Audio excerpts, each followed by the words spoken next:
Last time we talked a little bit about this stuff that's on the screen today. I don't remember how deep we went into it, but apparently the video cut off, so we're going to do a little bit. He said the video cut off right here at this point. It filled up, so I don't know who's watching these online, so I want to make sure at least they got to hear about this, because especially this one, this first part, the last part I think are less important, but this is something that I think everybody should realize, because it appears in literature, appears in history books, it appears pretty much anywhere, especially in fiction, and that is what is called an anachronism. If you are like me and you grew up watching the Flintstones, or even like, I think, yeah, well, not the Jetsons, but yeah, the Jetsons would not be a good example of that. Or maybe, like, I'm sure there are things like Downton Abbey, which I know takes place in the past, even in Back to the Future, which was when they went back to 1955, where you would see something that is out of its time period. So this would be like a telephone, which was invented by Alexander Graham Bell, also why a lot of it was called the Bell telephone. In the, I think, late 1800s, early 1900s, I don't know exactly when, and it's not really important. If the Flintstones are a BC family, especially BC living in the time of dinosaurs as being very common in the show, then it would have been impossible for the Flintstones to be using telephones. In fact, there's probably a lot of things in that. I mean, it is just a cartoon, so take it with a grain of salt, but it is used to illustrate the point that sometimes you see things in literature or in writing that does not fit the time period of things that were written. I brought this up because we were talking about Genesis and the different stories as related to the documentary hypothesis, especially like the same stories. There were between Abraham, Sarah, and Pharaoh, Abraham, Sarah, and Abimelech, and Rebecca, Isaac, and Abimelech. In fact, it was Abram, Sarai, and Pharaoh in the first one.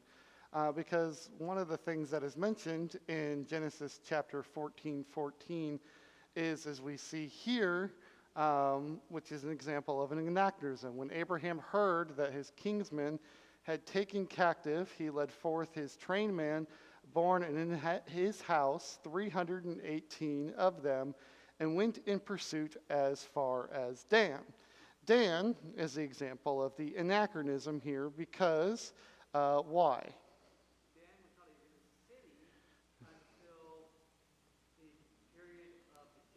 Yes, Dan is not even a city till the period of the judges.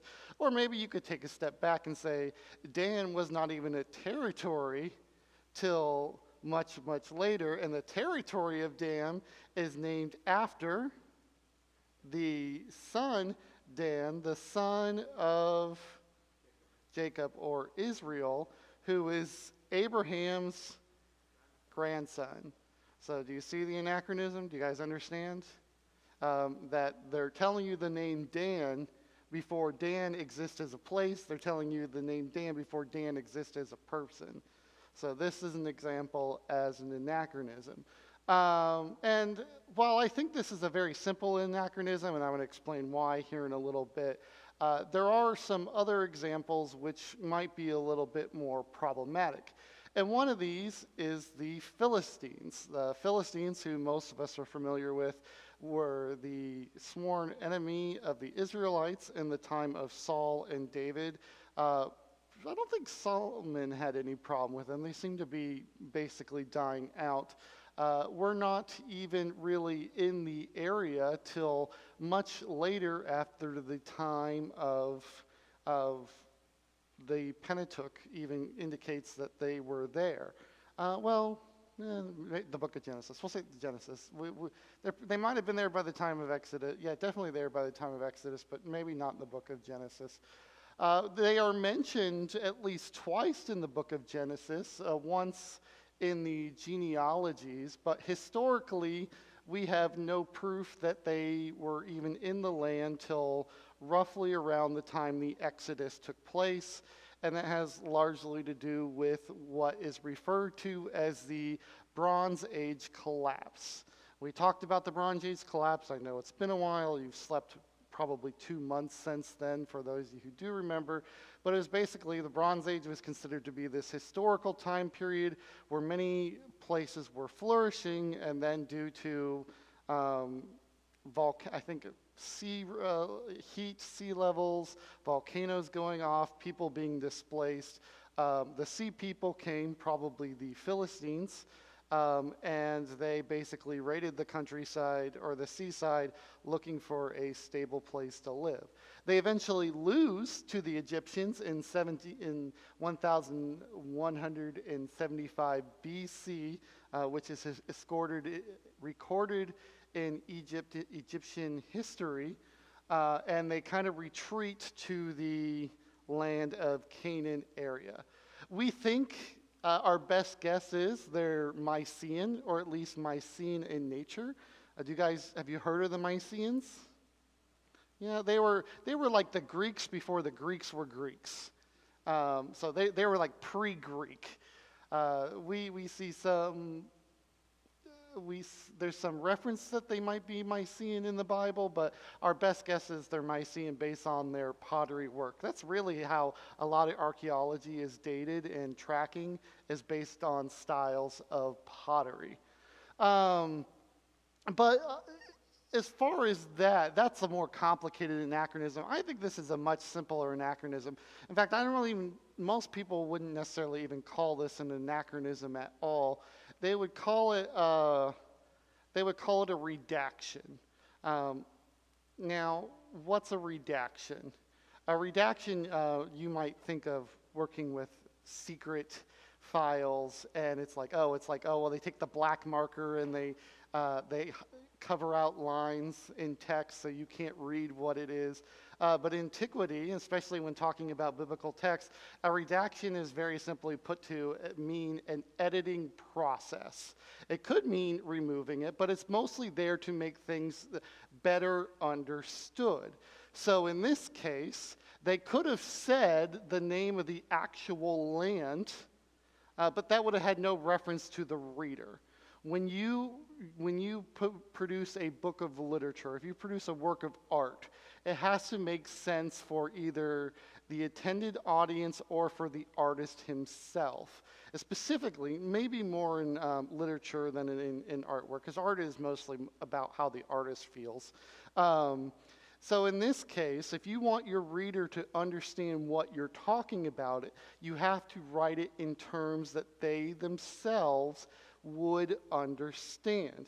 It's why when you read the New Testament, when Paul writes the book of Corinthians and Romans, let's say Corinthians, Paul doesn't spend a whole lot of time talking about Jewish custom. Well, why is that? Because most of his audience, or the Corinth church, was Gentile. Now, if you read the book of Romans, Paul spends about an equal amount of time talking about Jews and Gentiles because they are having a problem with getting along. And so in that, he has references to the old law, and he has references to things that the Gentiles themselves would have understand. So at some point, either A, this book was originally written as is, as we read it today, or B, it was written in terms that someone would understand, or someone knew, and then changed those words to later make it so a newer reader can understand it. So what do you call Dan before Dan? They could probably say the city of Dan is in the northern area of Israel. Laish? Okay, that I did not know. L-A... During the time of the judges, the tribe of Dan, part of their inheritance was supposed to be half of the Philistine cities. But they didn't. They failed to take the land. Cities, and so they wanted room, so they spied out Laish, and they said, we'll go take that city. It's a big city. Yes. And they were successful in doing it. And it's a beautiful city, even by today's standards. I mean, it's kind of like a tropical paradise. I've been to many different places in Israel, and you go to Israel, it's mostly like dry and hot. But if you go to Dan, it's like going to an oasis. It's really interesting. I can see why they picked that particular city. So that what has probably happened is that this is whoever wrote this either they changed some words so the modern day reader could understand it, or it was written in a time period much, much later where its audience would still be able to understand it. That's what's called a redaction. A more modern day version of a redaction is the word homosexuality. The word homosexuality does not appear in the English Bible until about 1947. So does that mean that the Bible was never against homosexuality?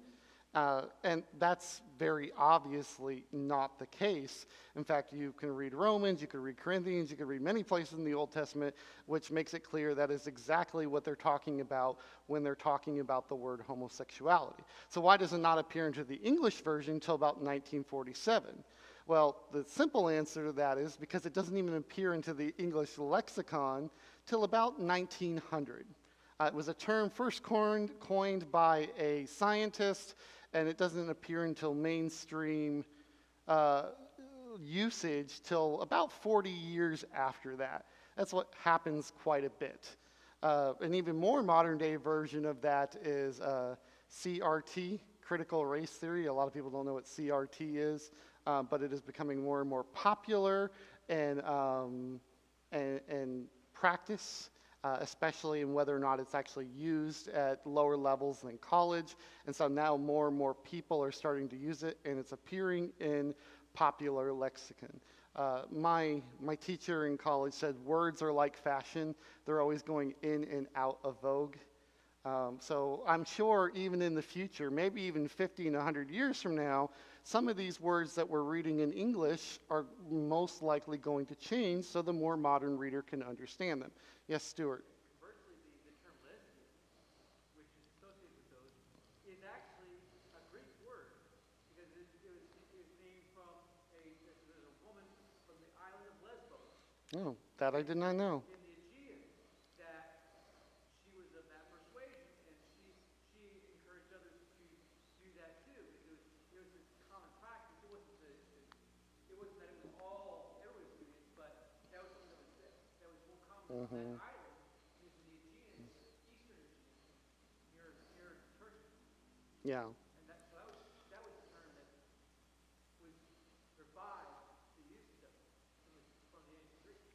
Do you have a comment or a question? Oh, okay. Yeah, and I'm sure like even you guys hear things that your children or maybe your grandchildren say that you don't necessarily know, but they mean things to that particular generation. It's a little bit more complicated than it's just something in vogue. There are translation groups that will make a more hipster type, I want to say hipster because hipster is not really the word I'm looking for, a more hip or colloquial, yes, that's the word I'm looking for, thank you, Stuart, version of a Bible where maybe the Gen Z could understand it. It probably has words like bra in there or spilling tea for gossip. I'm learning all these words from my kids. We have words that we even said in my generation, and I'm sure there were even words that were said in your guys' generation. That's just all to prove a point. I also chose this particular verse not because of the reference to Dan, but also because of the number 318. There's something that a lot of people use in all different kind of things, and it's called numerology. It means the study of numbers, and I'm not just talking about math or maths, depending on how you want to pronounce that word. I'm talking about how it fits in language and in culture by itself. Now, one thing that people will notice when they're reading the Gospel of John is John has an affinity for the word seven, or at least the number 7. He has 7 I am statements. He has 7 discourses. He has 7 miracles. And even though at the end he says that Jesus did many more things than that. He only focuses on the number 7. 7 in Hebrew represents a complete number. In fact, it represents a complete number in a lot of cultures, not just in Hebrew. It kind of in even our own culture, 7 kind of represents a completeness. 7 days of the week. I'm sure you could probably think of other things. 3, 12, and 1 also recognized as complete numbers. In 14, yes, that's another one. In Chinese culture, 8 is a complete number. And on the opposite of that, there are numbers that are recognized as being bad or things you want to avoid, which in American culture, that number is 13, which really is more, it has more to do with popular culture than it has to do with anything bad because of Friday the 13th that came out as a horror movie series. I cannot watch horror movies. This is an aside. They give me nightmares, not because I'm afraid of them, just I don't like having nightmares, so I don't watch them. In Chinese, the number 4 is considered bad because 4, si, sounds like their word for death. Oh, that I didn't know. But I know it's definitely true in Chinese. So you don't want to see 4s and like you don't want to see 13s. In fact, there were a lot of elevators in China did not have the number 4. And some of the elevators also didn't have the number 13, so it was weird. The study of numerology has a lot of different applications across culture and even histories. But as far as what I want to talk about today, I want to talk about a subset of numerology, and that is the subject of gematria and the Greek equivalent of that. Basically, these are both the same thing. They are taking a letter and giving it a numeric value. So the first letter in the Hebrew alphabet is the word Aleph. It looks like that little X thing on the left-hand side. Do you see what I'm talking about? And that would have a numeric value of 1. Where the last one, it kind of looks like a Y, and that would have a numeric value of 900. What you do is when you take a word or a structure or a sentence or whatever, you add up the total sum and you get a numeric value. The reason I point out this is because 318 is a very specific number. Normally you don't see that specific of a number. You see a rounded off version of that number. And the exception to that is when you have a complete number. Complete numbers are specific enough that they're probably used that way for a purpose. But 318 is neither specific nor complete, so people have paid attention to it. Well, ironically, we're going to read in the very, very next chapter about a person and Abraham's house. In Genesis chapter 15, verses 1 through 4, it said, "After these things, the word of the Lord came to Abram in a vision, saying, 'Do not be afraid, Abram. I am your shield, your exceedingly great reward.' But Abraham said, 'Lord God, what will you give me, seeing as I go childless, and the heir of my house is Eleazar?'" And then he says, "Then Abraham said, 'Look, you have given me no offspring. Indeed, one born in my house is an heir.'" That sentence is very, very important because it says previously that Abraham led the 318 men born in his house to lead the pursuit. So now we see that, well, here is supposedly one of the 318. But that itself is interesting. But what makes it even more interesting is you take the word Eleazar and you get the gematria, it comes out to 318. There's a few theories behind this. One, this is a coincidence. And if it is a coincidence, it is a very very, very strange coincidence. 2, the number 318 is not necessarily 318. The number 318 was assigned because 318 is the name of Eleazar, and And that's how they came up with the number 318. The guess is that there was probably some generic rounded value like 300, and it was later changed to 318. A third possible example of this is that Ebenezer is also a word, I can't remember what it means off the top of my head, but it means like holy or anointed one or something like that. And this is a prophecy in referring to Christ. Now, there are dozens, in fact, there are hundreds of references in the Bible to God's plan of salvation, specifically in Christ. And so this could be, some people have said, well, this could be Abraham and Christ being together. So a lot of people have pointed this out. The only thing that goes against this is while gematria is very, very prevalent in Hebrew culture, this seems way too early for it. We don't think that they were using it this early. So that's the counter argument to that. And it's probably just a coincidence or something that was later changed. Somebody noticed that it also has to do with prime and complete numbers, that if you take all the prime numbers between 7 and 7 squared, you also get the number 318. Someone have also said that that if Abraham did have 318 servants, that this is his way of saying that, well, how did this one get picked to be the one who becomes his heir? And so he is greater than the 318. He is the number one out of 318. What's the answer? I don't know. God is help. Yeah, I knew it was something like that. I don't know if we're ever going to know this answer. It's just we see things like this in the Bible, and this is one of the earliest places we see it. Nobody really talks about this one, though. Everyone is always talking about the next one.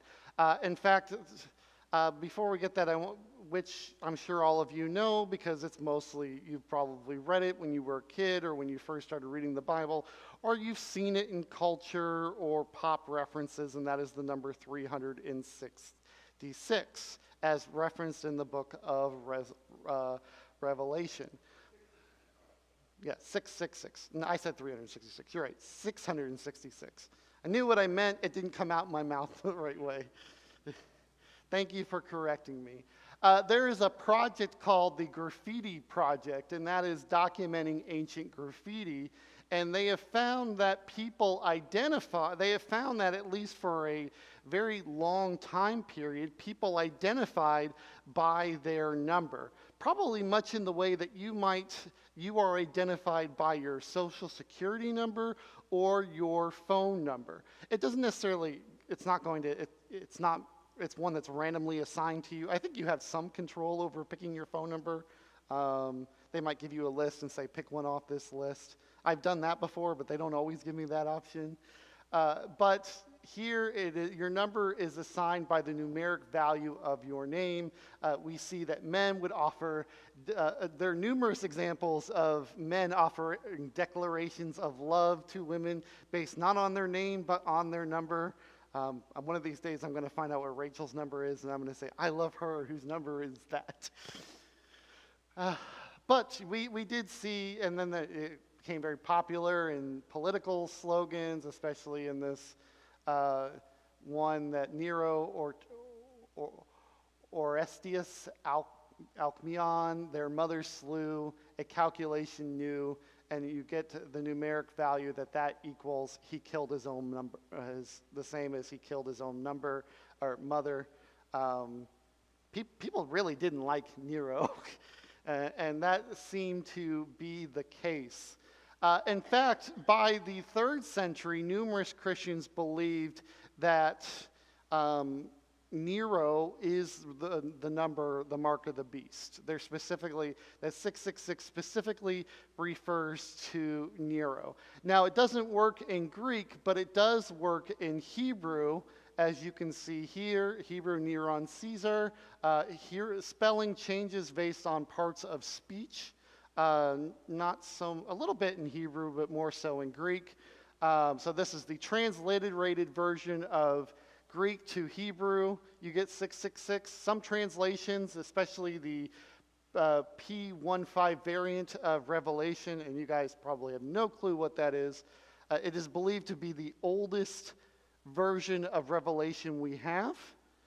There's some debate. It's also called the C-text. That C-text is very, very important when studying scripture interpretation. The number comes out to 616, and that's because it drops a letter, and it still works. So at least the early Christians believed that the mark of the beast, or a strong following of the early Christians believed that the 666 is specifically referring to Nero. Now, do I have any questions about those things or any comments? You guys all following?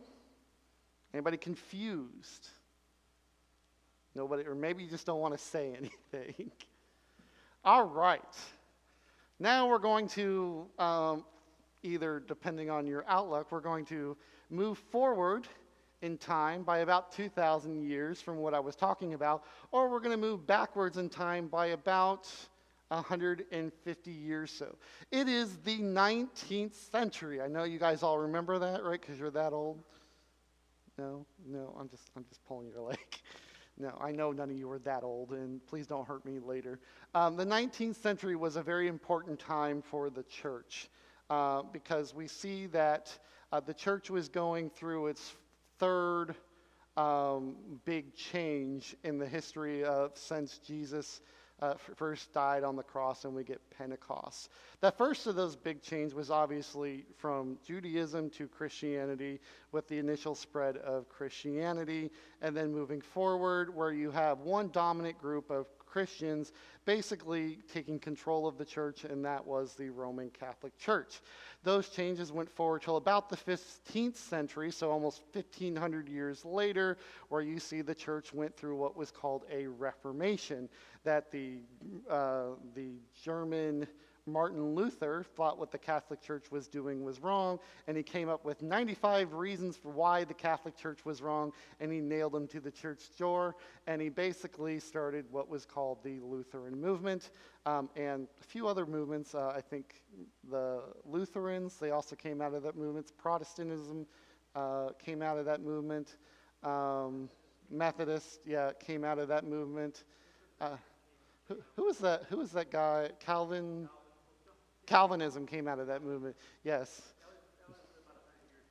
Yeah. I mean, it was all a product of that movement. None of them all started at once. They probably were reading and hearing about what was going on. And when one person kind of breaks free, they all kind of break free, kind of like when Russia fell, then you get all those little different countries much, much later. And so then the third movement happened in the 19th century, and that is one of the reasons we are here today, and that is called the Restoration Movement. It actually starts taking place in the 18th century, but it becomes more prominent towards the end of the 19th century. We see a few different things going on here in terms of not just what the church is doing, but also in what is starting to happen around the world in terms of Christianity as being seen by the rest of the world. At this point, the Bible is considered to be the oldest book in existence. Nobody contested that. On top of that, many people believe that Moses wrote the Torah, though that is starting to go down a lot because of the documentary hypothesis, which starts about a century and a half before it. That's just starting to gain real traction. That's when the 19th century you see the documentary hypothesis really starting to take off. It would probably last, it still has some movement today, it would last about another 50 years before most people would start to reject it and move away from it. Discovery of the Codex Sinaiticus, that I want to say is the Latin Vulgate, but I always mix those up, so don't quote me on that. So that's the 5th century document. The first major English revision of the King James Bible, the KJR, which nobody uses. We all use the second major revision, which is the NKJV, the New King. Oh, the third? What's the second one? That was part of I didn't realize the Revised Standard was part of the English, or the K. Revised Standard was the revision of the King James. And then the American Standard, which was done by most of the same people, See, American idiom, and then later on they came up with the new King James version. okay. Yeah, I thought this was the revised version. I thought the Revised Standard was its own edition. But that's fine. It's not really important. We see the rise of Mormonism, and then, of course, this is when archaeology, specifically biblical archaeology, starts to take off. And then there is a dig that starts to happen. This dig takes place in a city that I know most of you have heard of, but doesn't really exist anymore, and that is the city of Nineveh. The city of Nineveh is the capital of... Well, Nineveh, the Assyrian Empire. Assyrian. Did I say? Well, I said Assyrian. Yeah. Okay. Yeah. Assyrian Empire, not the modern day Syrian Empire. The Assyrian Empire that was in the Old Testament around the time of. Well, they were the ones that tried to siege Jerusalem during the time of Hezekiah. We mostly know Nineveh from the reference of Jonah in the book of Jonah. When they were doing this archaeological dig in Nineveh, they discovered a series of tablets. I think it's actually 7 tablets. You can see part of one of these tablets. It looks like here. It's written in some cuneiform, like little small, like it looks like little small ticks and little flags. It's really, I have no idea how they were able to translate this. And it was first discovered in 1849 by a person named Austin Henry Layard. And he discovered this document called the Enuma Elish. Every time I see this word Eilish, I think of Billie Eilish, that very popular singer. And eventually, it took them a while, but they were finally able to translate it, and they found that this document was older than any biblical document they had to this day. Not that the document itself was necessarily older. Well, in this case, the document was physically older, but they also believed that it itself predated the creation story.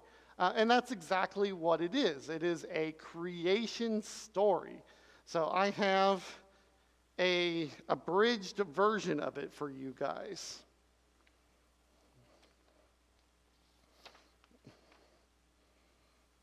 Because, like I said, it's on 7 tablets, and I did not want to give you a packet of papers to read. If you want to know what the whole thing says, you can go online, and there are places you could read it for free. I read, I think I read the first tablet and I got bored with it, so I stopped reading it. But this is basically a summary of what it is. There is a series of old gods and new gods. The old gods, which are largely considered to be the creator gods, were these 2 gods called Tiamat and Apsu. And eventually, well, we can read this section. The story, one of the oldest concerns the birth of the gods and the creation of the universe and human beings. In the beginning, there was only undifferentiated waters swirling in chaos. So we see a little bit of similarities right there, right off the bat. Out of the swirl, the waters divided into sweet, fresh water, known as the god of Asu, and salty, bitter water, the goddess Tiamat. Once separated, the union of these 2 entities gave birth to the younger gods. These younger gods, however, were extremely loud. That's a common theme you will start to see in other mythologies, specifically the Greek and Roman mythologies. And they will, because they're so loud, they will in some way bother the more traditional and reserved gods. Probably starting to sound a little bit like children at this point. And it says, troubling the sleep of Asu at night and distracting him for his work by day. Upon the advice of his vizier, Asu decides to kill the younger gods. Tiamat, hearing of their plan, warns her eldest son, and he puts Asu to sleep and kills him. From Asu's remains, the son creates his home. So there's conflict between the older gods and the newer gods, and even the older gods and each other, and there is collusion for one of the older gods to kill the newer gods. This is starting to read more like a Greek tragedy than it is actually a traditional creation story. But we can see elements of both stories, elements of both, what's the word I'm looking for? Elements from both in each stories. Specifically, we see that there's this chaos state. There's nothing, which in Old Testament terms is a way to describe chaos or formless and without void. We see the dividing of the waters and the heavens, where we specifically have mention of the waters being divided. We see creation of the sun, moon, and stars, or the versions of light. We see there's arrangement of celestial bodies to signal time, day, and seasons. The same thing in reference to the creation of sun, moons, and stars. And eventually we see that humans are created in God's image, where humans are created from blood or the divine. Because they have found evidence that this particular story might be older than the biblical narrative, people have said that the biblical narrative is obviously stealing from this story. Do we believe that's the case? I don't think anybody here in this room does.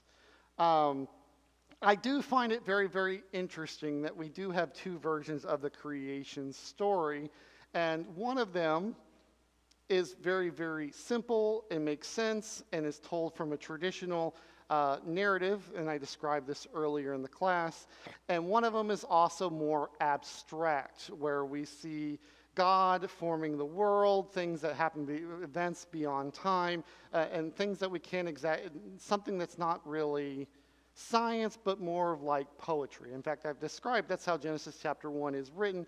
It is written as a form of poetry. And while I think there might be some merit to the fact that the writers of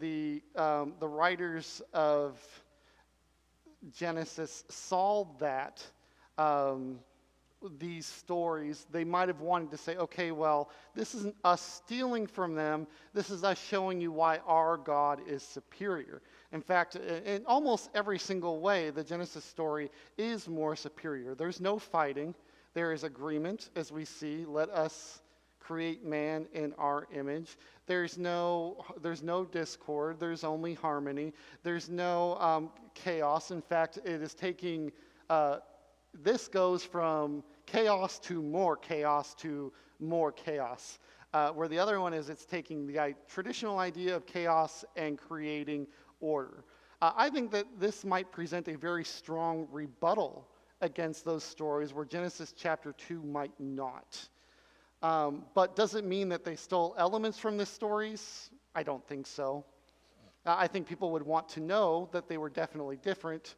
And they are very, very clearly different, where we see the very obvious difference is one is monotheism versus polytheism, and that's mono meaning one God versus many gods. I'm not sure if you guys recognize this.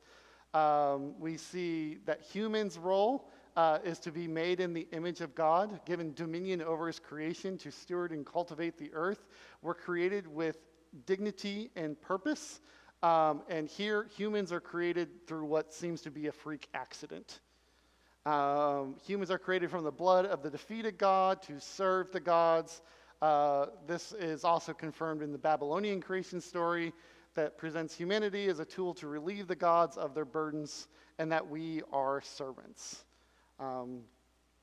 And that really doesn't paint humanity in a very good light. It makes us seem like we're more like chattel than it is actual beings that God loves. And when you move forward reading the rest of the Bible, that is the theme that we get, that it is very much God who loves his creation, who takes care of his creation, who wants partnership, not equal partnership, because we cannot be equal to God, but partnership with his creation. Yes, Stuart.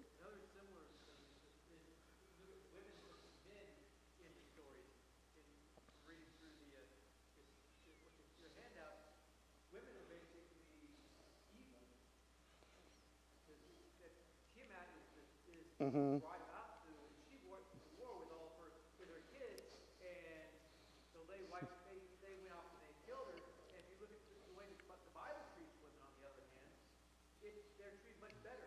Mm-hmm. In the first century, that was one of the big draws for Christianity. The women saw that under Christianity, they would be treated as equals of men in many respects. Mm-hmm. Because that a lot of it also came from the fact that under the Jewish law, women were treated better Mm-hmm. than women were treated in the Gentile world, because they were Absolutely. Yeah, in fact, if a lot of people today look at women and men roles and they say, well, under Christianity, men and women aren't equal, and that's never been the case. It's recognizing that there are differences between the sex, and that equality was given to women much, much earlier in Judaism and Christianity than it was in most of the rest of the world because of that exact same thing. Though we used to have a joke when I was in school. We were studying Greek, and the Greek word for sin is hamartia, and words that end in an A are almost always feminine, and that means the word for sin in Greek is a feminine word, so we say, well, it's because women first sinned, but that has nothing to do with anything. It's just something that we would talk about. Yeah, so we see that they're made in the image of God. There's no violence in there, marked by peace and order. And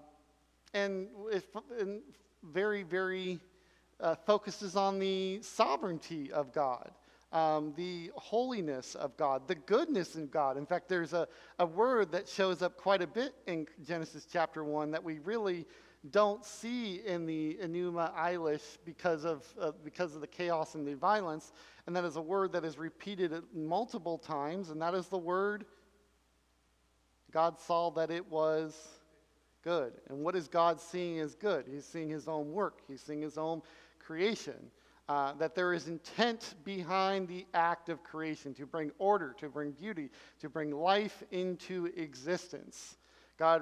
Creation reflects God's intentionality and power, where the other one is it's rooted in conflict and violence. In the same way, creation from chaos, we kind of already talked about this one, so I don't want to spend too much. And finally, basically, it shows the purpose of creation. Creation exists for God's glory. It exists for humans to flourish in it. It exists so people can know who he is. Paul describes this in Romans chapter 1, that we are without excuse because we see his invisible attributes through his creation. Where here, it's a result of conflict and happenstance. So is this a rebuttal or a distortion? Genesis 1 is about the one, and I really think it is neither. It might be a rebuttal, though I tend to lean away from that. Because I think it makes good sense. I think it partly makes sense as a rebuttal, especially if you are well aware of these stories around you, which quite possibly the Israelites might have done. I mean, it's probably good apologetics. Apologetics means to prepare a defense. Any Christian who is worth their salt should know about the other major religions, so they can prepare a defense about them, at least on a basic premise, such as why Christians don't practice Judaism, but also why we're not Muslims. You can learn a little bit about those other ones, the major religions, Buddhism and Hinduism. It's not nearly as important, I think, against practicing a defense against Islam. Genesis chapter 1 is about the one true sovereign God who brings creation into existence. It's not about the origin of gods. In Genesis 1, creation is not the result of a cosmic battle, but the result of God's powerful world. So yeah, they have similar ideas, similar concepts, maybe even similar time frame. I think that these are more likely to be coincidences, especially when you start looking at the things that actually matter, and what does matter in a story, not the ideas, but the themes and the main driving point and who the characters are and what they're trying to achieve. And that is where the story really is different, is in its themes and its theology and how it portrays human beings in relation to God itself. Any questions on that? So there are a lot of different creation stories. Feel free to look some of them up. I chose this one because this is now considered to be the oldest one by archaeologists. That doesn't necessarily, at least the oldest written one, that doesn't necessarily make it the oldest one. And I want to talk about why it may not be the oldest one and why the Bible still might predate it in our next section right here, and that is the Garden of Eden. Guys ever wonder about the Garden of Eden? I love the story of the Garden of Eden, which, as far as stories go in the Bible, actually has quite a bit attention given to it. It gets 2 full chapters in the book of Genesis. It won't get repeated or at least referenced a few other times in the rest of the Bible in the Old Testament, and I think at least once in the New Testament. The question that people ask when it comes to the Garden of Eden is mostly what it is, what happened, and the last question, which is mostly what I want to talk about if we don't run out of time, is where is it? There's some meaning and debate on what actually the word Eden actually means. Because in Sumerian, the word Eden means plain, but it could also, which in our terms, it means plain or simple, but it could also be referring to a geographical type, such as plains. But in Hebrew, it is typically described as meaning a land of bliss, or I like this one, I like this translation. This is what I want to start calling Eden, the happy land, where we recognize it as a type of paradise. Not maybe so much because of what it looks like, but we do, by reading the text, get the understanding that it does look like what we might consider a tropical paradise. Maybe not quite so the Hawaiian Islands, but more like the Hanging Garden type paradise. The question that often comes to us is not so much the nature of sin. I think most Christians and even Jews understand that, but the question that we often ask ourselves is, where is the Garden of Eden? Because out of all the places in the Bible, the Garden of Eden is probably labeled as the most specific garden. Geographically, it tells us the Garden of Eden is where these 4 rivers intersect. They are known as the Pishon River, the Gihon River, the Tigris River, and the Euphrates River. Yes, ma'am.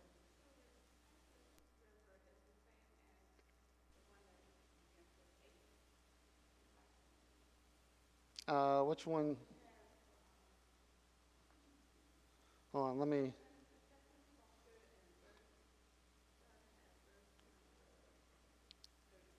Hold on a second, let me pull out my Bible.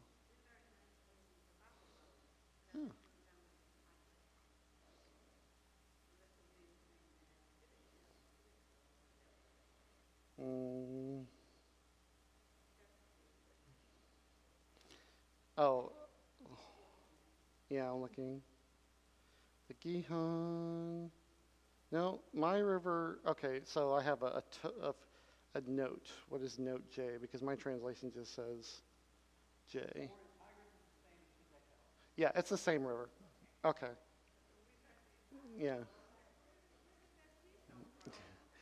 Yeah, it's actually referring to the Tigris. Now, that seems very, very specific.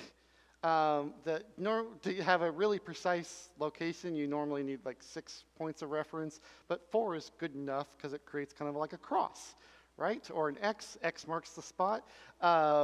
So it should be close enough for what we know. The biggest problem with that is here is the Tigris. There's the Euphrates. They run through Iraq. I've seen both the Tigris and the Euphrates. And as far as we could tell, they do not intersect.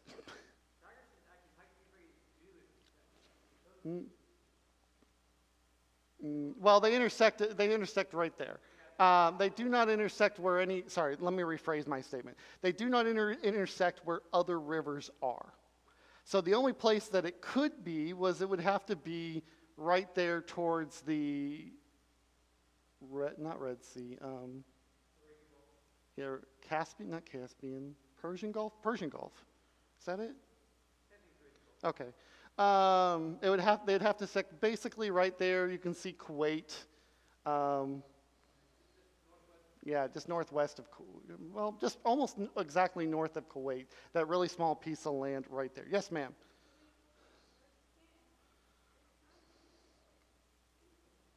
Yeah, that's my point. That's what we're talking about right here. All right. So this is the Tigris and the Euphrates. And you see, they only intersected that one spot. You see where they intersect right there? The problem is we don't see any of the rivers there.